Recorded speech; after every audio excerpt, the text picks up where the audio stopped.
write about and think about a protest like this, I've got to be very, what's the word? I've got to be very sort of skeptical of my own first responses, because I'm absolutely an environmentalist. I write, huge numbers of green columns, and I try and do my bit.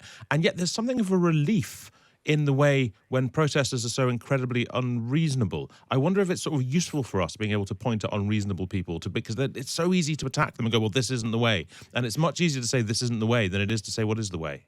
Yes, you're absolutely right. But that means, I think, that they play a useful part, because people like you and me can then be the reasonable ones and Right. say, we wouldn't glue ourselves to the road.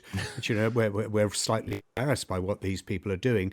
But what these people are doing is drawing attention in a way that perhaps you or I couldn't do to a cause. And we could have been having this discussion during the time when the suffragettes were campaigning for women's rights, and there were reasonable suffragettes who debated, suffragettes who wrote newspaper articles, and there were some who threw themselves under the wheels of carriages.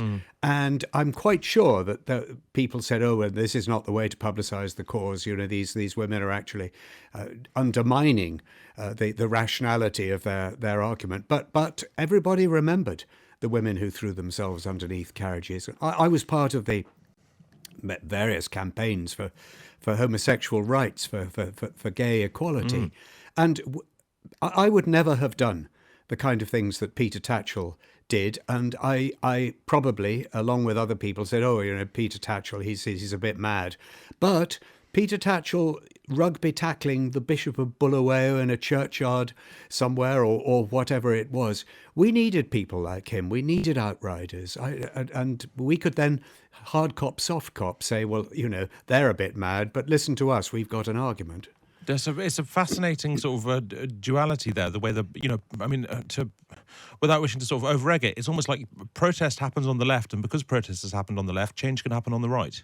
Yep. No, that's exactly right. Yeah. No. But I mean, do you think though, Matthew, that I don't know. I mean, I think was it Danny Finkelstein? I think wrote a column a couple of weeks ago saying that they're not like the suffragettes. Would you say that's not quite right? That you think there are parallels there? Oh, there are definitely parallels there. At the core of their cause is something that's doable and reasonable and practicable, which is net zero. And if by gluing themselves to things and making everybody cross, they can draw attention to it, so much the better. And I would say the same with the suffragettes. It's generic, and any movement has to have its outriders.